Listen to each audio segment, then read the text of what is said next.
assuring investors at the 2025 World Economic Forum in Davos, Switzerland, that the Philippines remains committed to fostering a business-friendly climate backed by legislative and regulatory reforms.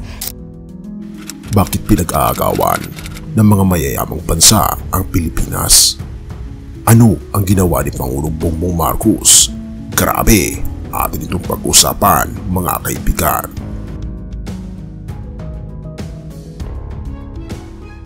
Sa bawat sulok ng mundo, may mga bansang tahimik ngunit agresibong kumikilos upang makuha ang atensyon ng Pilipinas.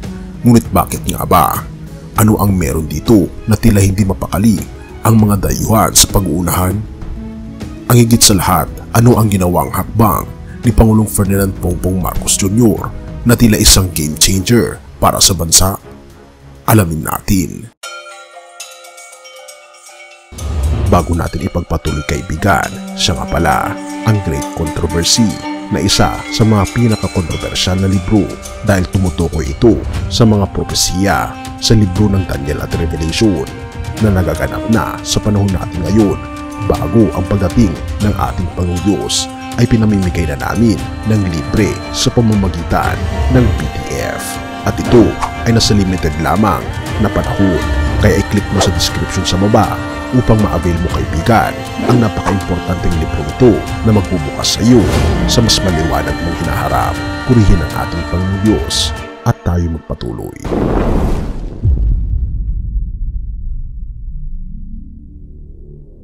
Alam nating lahat na ang Pilipinas ay isa sa mga pinakamayamang bansa pagdating sa natural resources, mula sa ginto, nickel, hanggang sa mga karagatan na mayaman sa mga yamang dagat.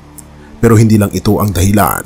Ayon sa mga eksperto, ang lokasyon ng bansa ang tunay na alas na papalibutan tayo ng mga pangunahing shipping lanes, kahit hindi lang kalikasan, kundi pati estratehikong lokasyon ang tinitingnan ng mga dayuhang bansa. Pero bakit ngayon lang ito nagiging napakalaking usapin? Ito ang bagong mukha ng Pilipinas. Sa ilalim ng pamumuno ni Pangulong Bongbong Marcos, ang Pilipinas ay nagkaroon ng bagong mukha.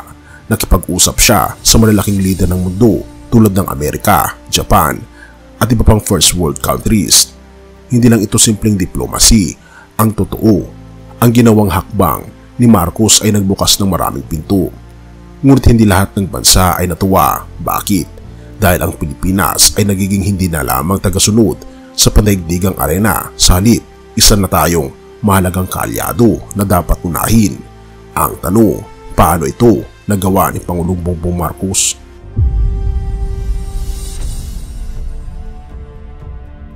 Ayon sa ulat ng Philippine News Agency, inilunsad ni Pangulong Bongbong Marcos ang mga proyekto na nagpapalakas sa military presence ng Pilipinas.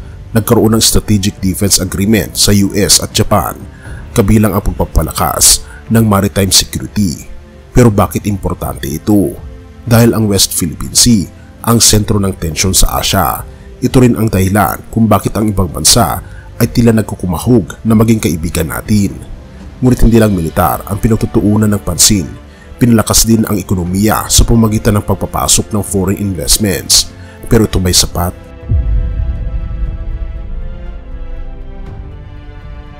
Habang ang mga iba ay abala sa pagkukondena o pagpuna sa mga desisyon ng administrasyon, unti-unti pa lang itinataguyod ang posisyon ng Pilipinas bilang pandaigdigang key player.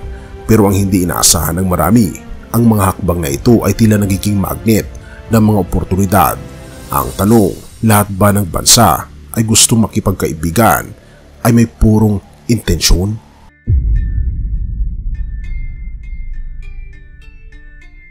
Sa totoo lang, hindi lang yaman at lokasyon ang pinag-aagawan dito. Ang Pilipinas mismo ang yaman ng bansa, masipag, matalino at may kakayahang umangkop sa kahit anong hamon. Ito rin ang dahilan kung bakit gustong-gusto ng mga dayuhan na magtayo ng negosyo dito. Ngunit ito ba'y dapat ipagdiwang o dapat maging maingat tayo? Sa kabila ng lahat ng magandang balita, kailangan nating tanungin ang sarili natin. Paano natin masisigurado na ang interes ng Pilipinas ang laging nauuna?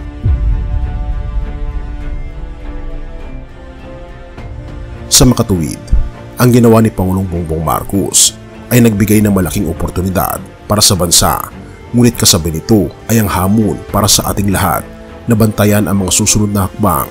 Ang tagumpay ay hindi lamang nakasalalay sa isang lider, kundi sa pagkakaisa ng bawat Pilipino at siyempre sa probidensya ng ating Panginoong Diyos.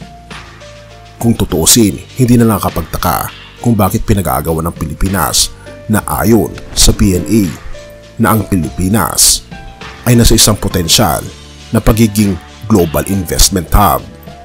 Pero ang tanong na dapat natin tanungin sa ating sarili ay ito: paano natin magagamit ang atensyong ito para sa tunay na kapakanan ng bayan? Purihin ang ating Panginoong Diyos.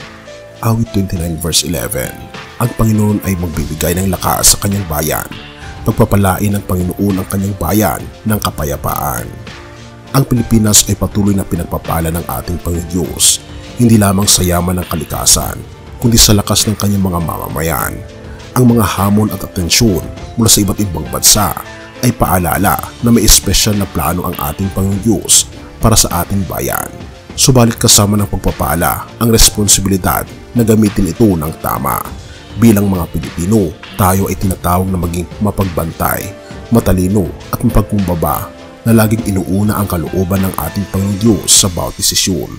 Sa kabila ng lahat, ang tunay na kapayapaan ay manggagaling lamang sa ating Panginoong Diyos na siyang nagbibigay ng lakas at gabay sa bawat hakbang. Purihin ang ating Panginoong Diyos at tayo manalangin. Ama naming Diyos na makapangyarihan sa lahat, maraming salamat po sa yaman at biyayang pinagkakaloob ninyo sa aming bansa. Salamat sa aming likas na yaman sa aming estratehikong lokasyon at higit sa lahat sa aming mga kapwa Pilipino na patuloy na nagiging daluyan ng iyong kabutihan. O aming Panginoong Diyos, dinadalangin po namin at itinataas namin sa inyo ang aming mga pinuno, lalo na si Pangulong Ferdinand Marcos Jr. Nawa'y patuloy ninyo siyang gabayan sa paggawa ng mga desisyon na para sa kabutihan ng aming bayan. Bigyan niyo siya ng karunungan at tapang at paggalang sa iyong kalooban. O aming Panginoong Diyos, hinihiling din namin ang iyong proteksyon laban sa mga intensyon na maaaring magdala ng masama sa aming bansa. Tulungan niyo po kaming maging mapagbantay at matalino sa paggamit ng mga oportunidad na dumarating. Para sa mga nakikinig at nanonood ng mensaheng ito, o aming Panginoong Diyos, magpalain niyo po sila ng bukas na puso at isipan upang maunawaan ang iyong plano para sa kanilang buhay. Bigyan niyo sila ng tapang upang kumilos ng may pananampalataya at pag-asa sa gitna ng mga hamon. Salamat po, o aming Panginoong Diyos, dahil alam naming ikaw ang aming sandigan at kalakasan. Nawa'y ang Pilipinas ay maging ilaw sa buong mundo bilang isang bayan na nagpaparangal sa inyo. Ang lahat ng ito ay aming itinataas, alang-alang sa pangalan ng aming Panginoon Hesus, at salamat sa pagdinig ng aming panalangin at patuloy niyo po kayong patnubayan at patawarin sa lahat ng aming pagkukulang at pagkakasala, sapagkat ito masamot hiling sa matamis na pangalan ng aming Panginoon Hesus. Amen.